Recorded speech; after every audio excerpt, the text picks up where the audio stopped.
All right. Hello, everyone, and now welcome to a game, Simmons versus Tho. It's late, but out. Starcraft 2 esports is in decline. Well, yeah, Starcraft 2 esports has been around for a while.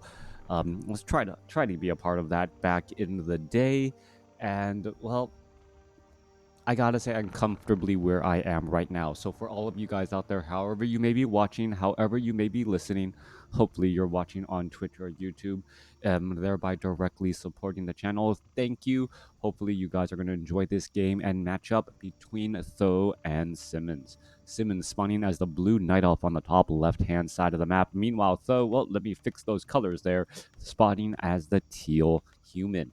Human versus Night Elf in a 1v1. Always entertaining to see. Tho, a name that I'm sure needs no introduction, has been around for quite a while as we are going into an Archmage compared to a Keeper of the Grove matchup. StarCraft 1 in Korea is still strong for some reason. Well, see, the reason behind StarCraft 1's success is because of how difficult it is to play. No one can play a perfect game of StarCraft. There's just the user controls, the interface, how much you can do at a single time. There's just too much to do there. With the introduction of infinite control groups, thank you for the sub. I was going to talk about that as well. With the introduction of infinite control groups, well, a micro actually took a backseat to macro, where large armies could be controlled with one click, right? Or two clicks, move, and then just attack move after selecting your very large control group. With that, it became a lot easier.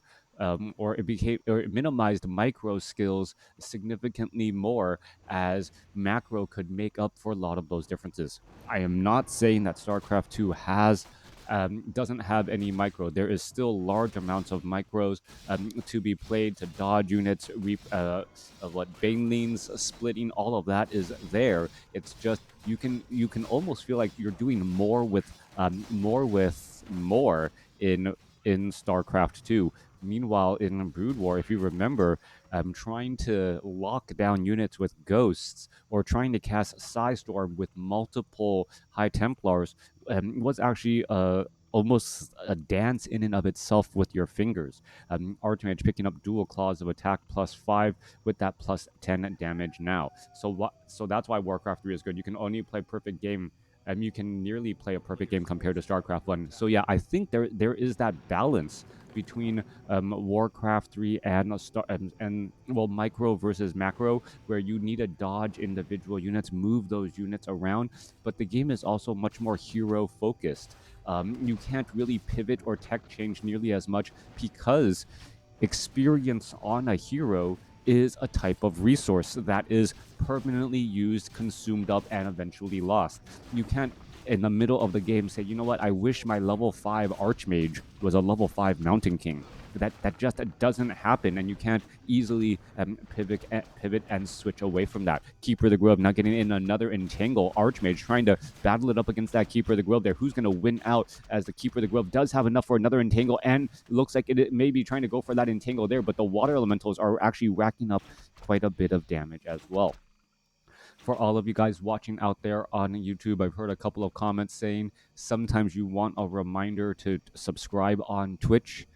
Consider this your reminder. If you do have a free Twitch sub to support a channel, please consider supporting mine, as well. Views are down, support is generally down, and I do want to keep this going as long as I can, and your little bit of support does definitely keep the channel going. Saving one unit in WarCraft is so much more impactful, agreed. Well, saving a unit in WarCraft 3 is much more impactful, also because of the fact that you can heal all units in WarCraft 3. There's access to healing.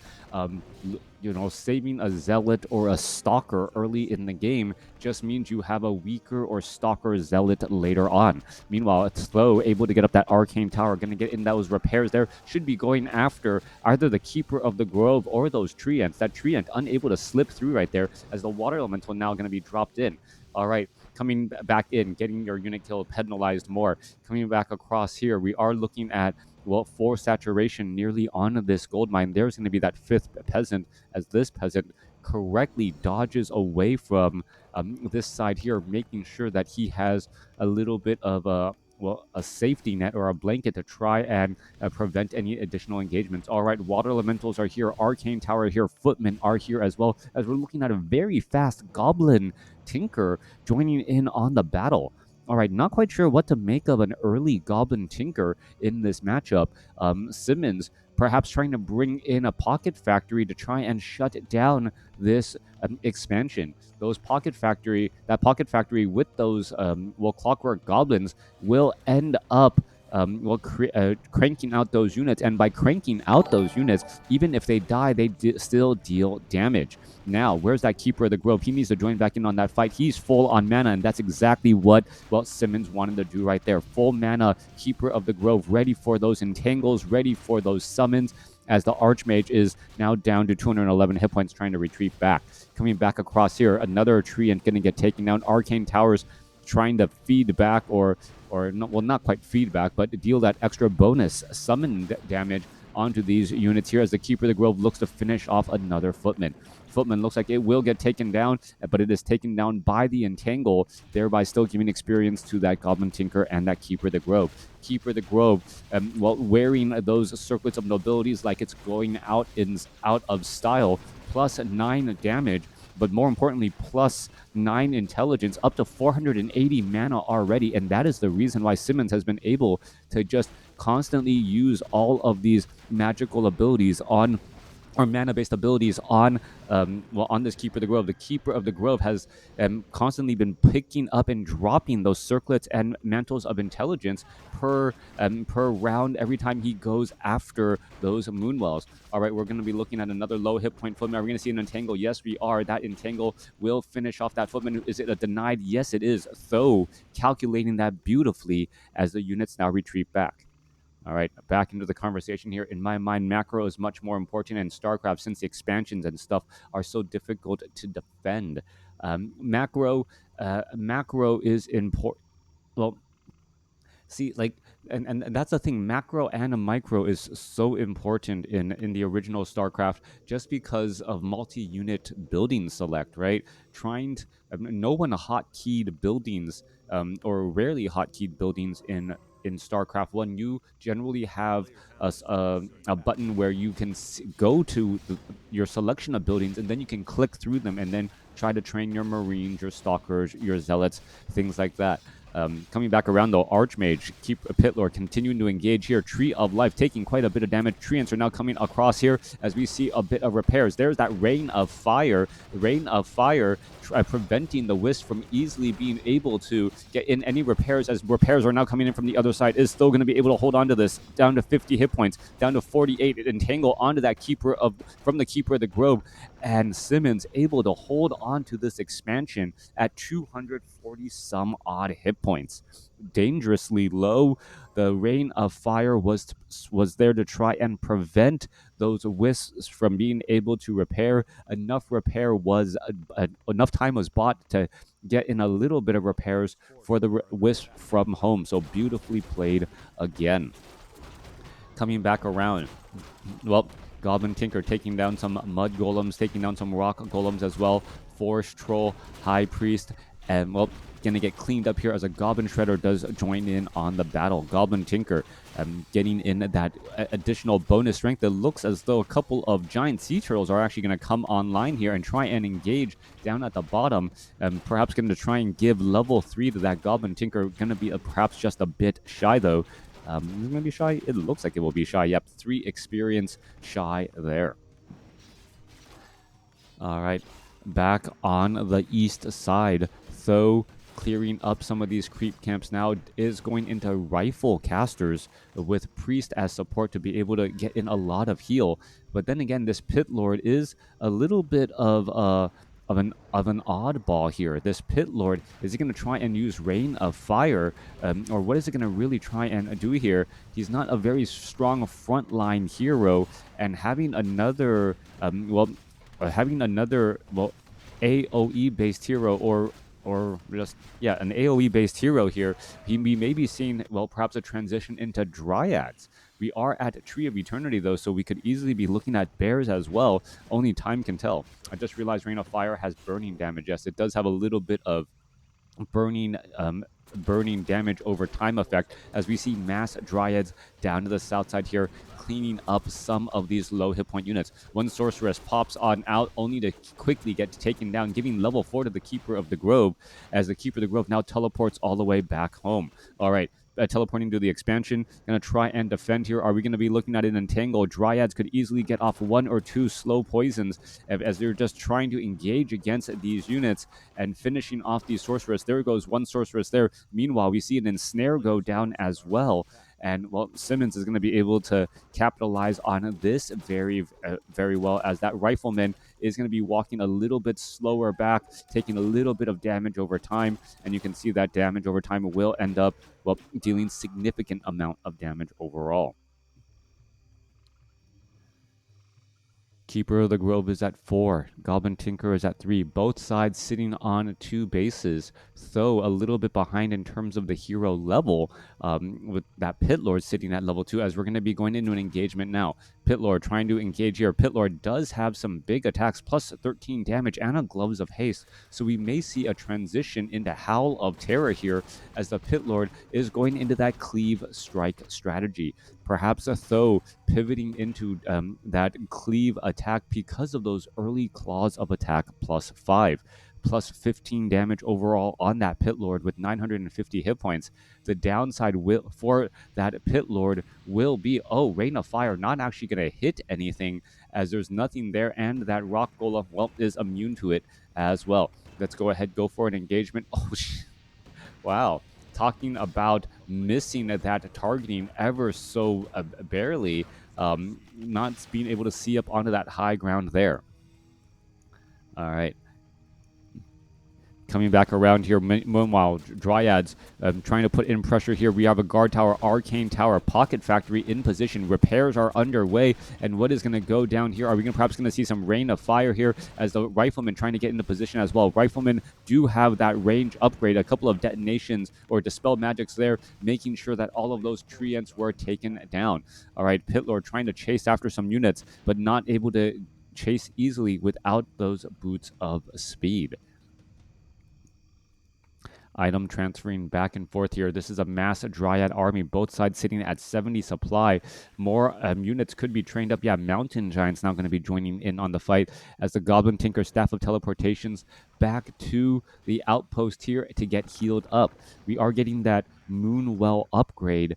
So 425 maximum Moonwell, as we're still looking at, well, Treants joining in on the battle here. All right, are we going to see that Tome of Strength picked up by the Pit Lord? That would be an additional +2 damage, obviously, as that Pit Lord does, well, want to increase its damage overall. Also with a Potion of Invulnerability, that is a very hard-hitting Pit Lord, even though he's just in that, even though he's only at level 2, dealing much more damage than you would normally expect. And with that Cleave, perhaps going to be able to spread out all of that damage as well. Rifleman getting stunned up a bit here. Pit Lord needs to find a way to stay alive and join in on this fight here, as the Mountain Giants are here trying to dive in and out. More damage slicing on through here. You can see those stuns in the back quickly reducing the amount of damage as those heals and damage comes to an end here. Potion of Invulnerability coming online here. He's at 168 hit points. He needs to be manually healed by those priests, as he is dangerously low on hit points with no easy way to heal back up right now. What is that Pit Lord hoping to do,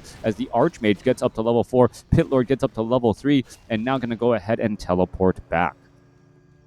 Pit Lord staying barely alive in that frontline spot. We are going into Castle now, so we could see a transition into Knights. Meanwhile, Arcane Sanctum not training up anything here, as we are getting in that Scroll of Regeneration.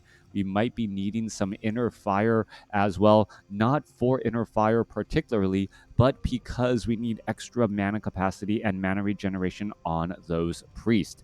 Goblin Alchemist as the third and final hero coming in from Samdan or Though, and this is, well, a bit of a head scratcher, as the Alchemist already has access to or the human army already has a bunch of healing, so perhaps the Alchemist is the only unit that can actually, only hero that can heal the Pit Lord as well. Yeah, now that I think about it, Paladin cannot do it, so the Alchemist here is a support hero as that Pit Lord in that front line spot.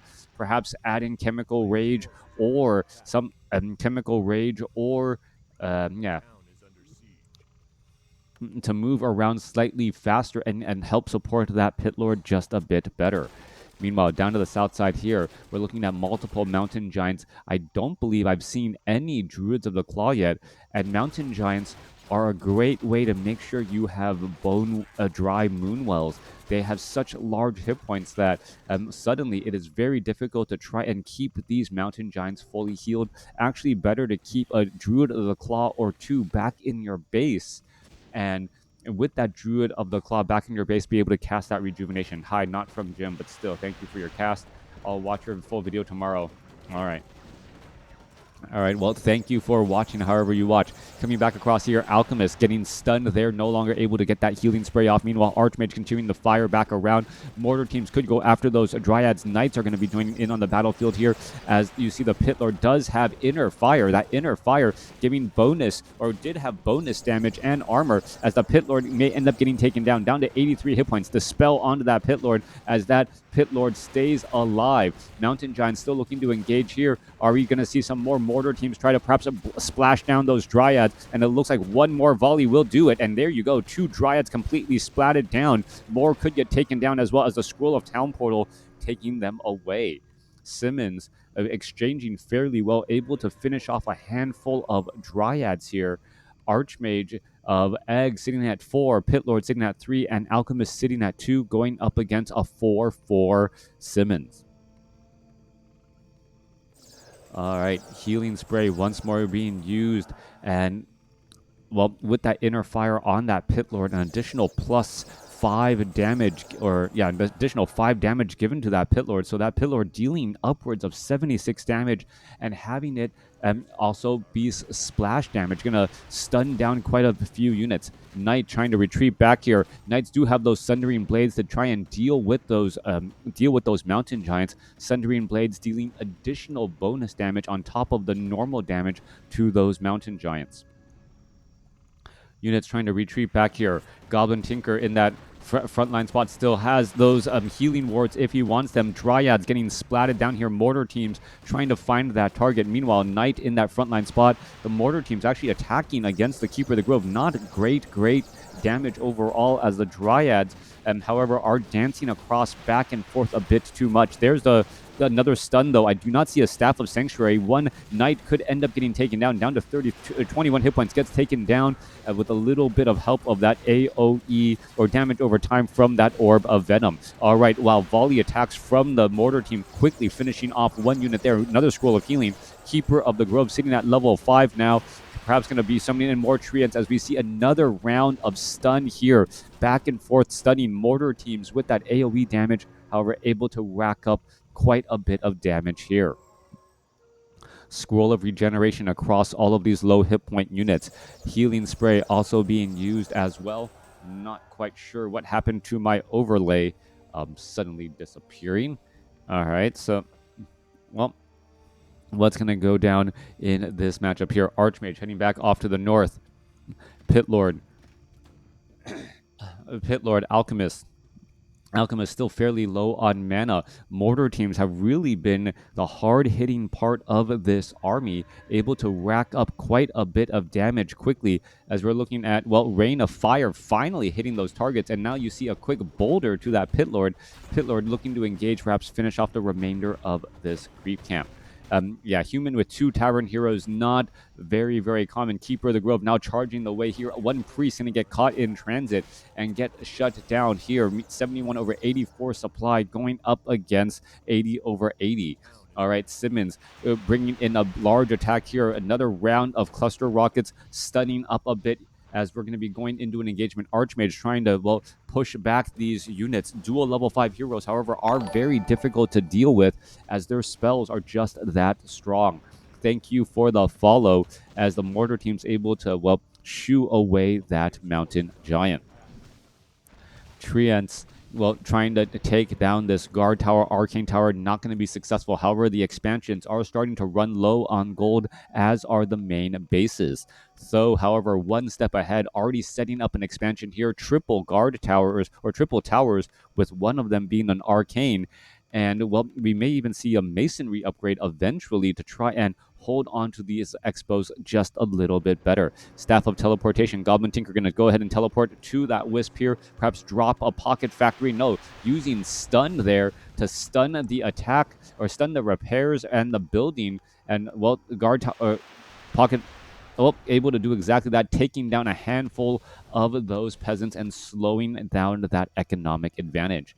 More peasants will be trained up by, so guard towers all took quite a beating right there as we're going into an engagement now. Mountain Giants in that front line spot. Mortar teams able to force those Dryads back away as we're looking at Fairy Dragons now. Fairy Dragons with that mana flare able to cause quite a bit of damage to any of those casters who are, well, casting any spells. Meanwhile, flying machines need to go after those fairy dragons, but the Dryads are within range to try and give coverage as the, well, Mountain Giants continuing to launch this attack again and again. Mountain Giants still absorbing a little bit of damage. Entangle onto the Alchemist. Alchemist, well, trying to use Chemical Rage to get away, only gets stunned and finished off right there. So Chemical Alchemist falls at level 2. Meanwhile, Water Elementals are getting abolished as well. Goblin Tinker still leading the charge here as the Keeper of the Grove now making its way over as well. All right. Remember, though, behind this, Tho does have an additional expansion, so he is able to, well, continually come back over the top and perhaps rebuild his armies slightly faster as more mortar teams are getting added in.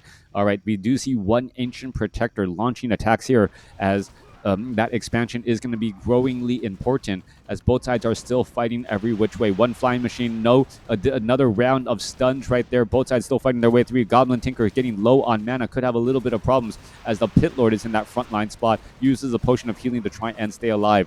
All right, Pit Lord down to 530 hit points, still trying to slice his way through all of these Mountain Giants here. Meanwhile, the Goblin Tinker getting in a handful of stuns and takes down multiple riflemen right there. That rocket cluster of rockets is just the perfect ability to be able to finish off a bunch of low hit point units after they've suffered a little bit of poison damage. Round after round after round of that barrage and of those rockets taking their toll on all of those riflemen. All right. Keeper of the Grove getting closer to level 6, which will open up healing. Meanwhile, Goblin Tinker is also getting close to level 6 as well. Goblin Tinker also maxed out on mana. That is some large mana for that Goblin Tinker, 540 already, as we're looking at the Goblin Alchemist and Pit Lord trying to finish off these last couple of remaining creep camps. All right. Knight does have that animal war training. The Ancient Protector was, in fact, taken down, as this expo now could have a little bit of problems here. All right, there's one round of attacks already. Arcane Tower trying to finish off that Goblin Tinker's mana. Are we going to see another round of stunning? Yes, we are. And it could be, yes, level 6 now on that Goblin Tinker. We could be going into Robo Goblin. And now with Robo Goblin, he can be repaired. He's going to be using more of those stuns as well. And he's going to be dealing bonus damage to buildings. All right, big bonus damage to buildings. He is now immune to a lot of, well, stun effects, as he is now a mechanical building, cannot be storm bolted or anything like that. Oh, beautiful, beautiful follow-up. We saw the rockets right after that entangle over there. That Pit Lord could have been in trouble, but instead everyone is just going to be teleporting back again. No Staff of Preservations. Keeper of the Grove trying to pick up an additional Scroll of Healing. And without a Staff of Preservation, these Mountain Giants may actually suffer a fair bit of damage. SIMMONS is still in a tricky situation since he's sitting on one base compared to his opponent's 2, as the main gold mines have been mined out. All right, mortar teams looking to take down this Tree of Life. Here we are going into an engagement. Mountain Giants there, mana flare ready online and willing to, well, take some damage if they can shut down some of those priests as well. Meanwhile, Mountain Giants in the back position here could be in a little bit of trouble. There's some more stuns as well. Goblin Tinker, and now we see nature. Nature's blessing for the heal, and that may be all the Mountain Giants need for healing. If they are just healing off of nature's blessing now, that could potentially be enough. But do remember, the Keeper of the Grove, nature's blessing, the cooldown, I believe, has been increased to 3 minutes as opposed to the very, very short cooldown in the past. All right, being able to continually heal up these mountain giants. There is a round of attacks right there, and well, this Goblin Tinker, well, you can see it just how much damage it is doing per attack against these buildings, and well, dealing quite a bit of bonus damage in general. All right, finishing off these buildings. No, not going to finish off the guard tower. Not quite sure what's going on here, as he's going to go ahead and Staff of Teleport away again. All right, perhaps getting a little bit more Moonwell. Is he going to drop those Circlets of Nobility, get a bit more mana, or is he just going to drink from those Moonwells? That is the question, as the main base now is in trouble. Keeper of the Grove is off over here. Mortar teams launching plenty of attacks. Those Mountain Giants actually suffering quite a bit of damage, and one Mountain Giant, well, nope, ends up barely surviving. All right, we are looking at the Tree of Life. Tree of Life about to get taken down, and it is now one base versus, or 0 bases versus 0, as there is no one mining at all. All of these Moonwells, however, are getting cleaned up as those mortar teams are dishing out quite a bit of damage again. What is happening here? That is the question. Mortar teams coming back across, increased damage here, trying to fire back as well. Meanwhile, there's a couple of flares keeping track of where this army is.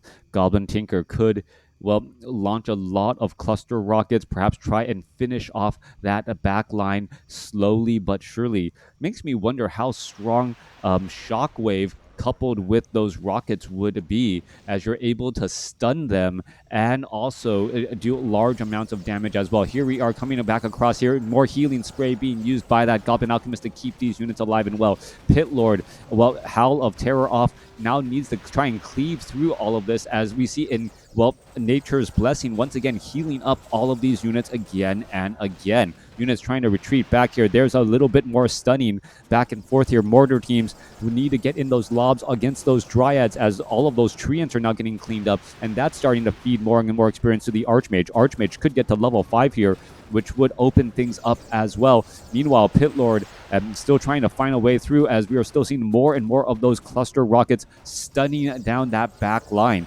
Another round of stunning damage right there. You can see some mortar teams were lost there, and now a Scroll of Town Portal outbound, as, well, he wants to dodge those rockets. Bottom left-hand side of the map by Tho still has 2 towers. Those could easily get cleaned up. Army size, 76 supply going up against 67. Who has the better advantage? Goblin Tinker making its way over. You can see that bit of bonus damage there, stunning down that peasant to try and finish it off, as that, well, why is there a sync delay? All right, thought that the game was over. Like, no, don't let the game be over yet. This game, still no clear-cut winner. Archmage, just shy of level 5, level 3 Brilliance Aura may actually be the better call here. Staff of Sanctuary being used effectively by Tho in order to constantly heal up low hit point units. That is a way essentially to get some resources back, sending units back home, healing them back up, and making sure they are refreshed for battle. It looks as though the Archmage will be hanging on to level 2 Brilliance Aura, should be dropping level 3 Water Elementals here, as a couple of flares are being thrown up into the sky. Robo Goblin, Keeper of the Grove, Anti-Magic Potion, Tree of Eternity, perhaps going to do the long walk down to the south side here, as the Robo Goblin is retreating back.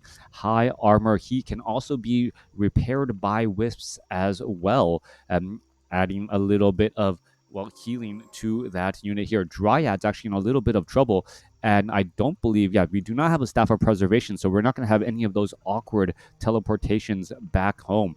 Now, this Walk of Shame by by Tho to try and get a bit more gold, perhaps to set up an expo eventually, as the units are going to be battling it up here. All right, here we are. Here we go. Mountain Giant's going to try to dive on in. And, well, Knights with those Sundering Blades do deal quite a bit of damage, but that is a massive stun across so many units. No scrolls of healing being used, but healing spray being used. And now we are looking also at Nature's Blessing. Nature's Blessing, Tree of Eternity saying, out of my way, I am walking into this battle. I'm going to be trying to do everything I can to win out as well. More stuns coming back across, more priests trying to get healed back up, but mass detonations causing problems as those priests are now pretty much out of mana. Are we going to see a large rally of priests getting taken down? Healing spray versus those rockets. Who is coming out on top? Another scroll of healing to try and counteract that again as the Keeper of the Grove gets an entangle off onto that Alchemist, but it may be too little too late. Needed to have that happen sooner on that Alchemist while that healing was still going. More stuns going down. Simmons had all of those casters in the back line in the red for so long, but it doesn't look like he'll be able to finish the deal there, especially as he's now completely out of mana on that Goblin Tinker. It felt like those rockets were raining down the entire night here, but it is finally coming to an end. That Goblin Tinker, well, out of mana, unable to launch those attacks any longer. Simmons now trying to retreat back here, but Tho looking to build the upper hand here as Keeper of the Grove is going to be forced to retreat back as well. Goblin Tinker down to 400 some odd hit points, no Staff of Preservation. It looks like the Tree of Eternity didn't make its way to where he needed to go, as the Goblin Tinker did use a Potion of Invulnerability now. All right, Howl of Terror, reducing the amount of damage. Tree of Eternity on its way over, perhaps to join in on the battle. Army size 67 supply here as the Tree of Eternity going to try and regenerate a bit of hit points by eating up some trees. Dryads are going to start getting splatted down here. There's a couple of stuns as the Alchemist now comes across with a heal as well. Dryads getting splatted down nicely. Keeper of the Grove trying to retreat back here. Still no Nature's Blessing. Remember that timing has changed dramatically as the Goblin Alchemist does get a bit more mana and is now putting all of this back line up against the ropes again. Are we going to see damage there? No, we're going to see Nature's Blessing healing up all of these units to try and Mountain Giant regenerating a large amount of hit points. You can see right there already, well, back up to 500 some odd hit points. I guess it wasn't that much. It could have regenerated a bit more. Keeper of the Grove, well, needs to wait a couple more minutes. So the biggest resource for everyone now is time. Time in a real-time strategy game. Both sides harvesting mana on their heroes and their casters. Archmage did opt to go for level 3 Brilliance Aura. Wanted to double check that. Level 3 Brilliance Aura allowing these priests to still regenerate large amounts of mana, even though they've been detonated on quite a bit. 61 supply going up against 59. Two peasants, apparently union workers, saying that it is not their time to walk that walk of shame, as they're taking their mandatory union break, I guess. Knight now trying to retreat back, or not retreat back, head forward to prevent this Tree of Eternity from entangling the gold mine. And here we are into an engagement here. Keeper of the Grove in the backline position. There's a bunch of stuns there. At least the stuns will slow down some of that damage, as well as the Keeper of the Grove does get Howl of Terror. More stunning coming back across here as the damage and healing spray trying to get counteracted again. Goblin Tinker still has mana. Alchemist currently out of mana, as though you see the Mortar team trying to retreat back again. Staff of Sanctuary saves another Knight here as both sides are looking to engage. Are we going to see some priests get taken down? No, we are not. The Goblin Tinker is still trying to lead the charge here, trying to figure out a way to get some of those casters, and it looks as though, wow, those sorceresses and priests down into single-digit hit points, as Tho may end up losing a Knight. Level 7 now on that Goblin Tinker. More stun on those rockets. A priest gets taken down as the units are still trying to retreat back, and I believe, Simmons has finally reached the tipping point by being able to get to those casters in the back and comes away with the win. A big win right here by Simmons, using those rockets to blast away that back line, and it was just a war of attrition. We saw multiple scrolls of healing used in order to keep that army alive, multiple healing spray from the Goblin Alchemist, but it was ultimately the hero level advantage and the skill level advantage of Simmons' heroes that pushed it over the edge. Thanks for watching. Thanks for listening. Hope you guys enjoyed it.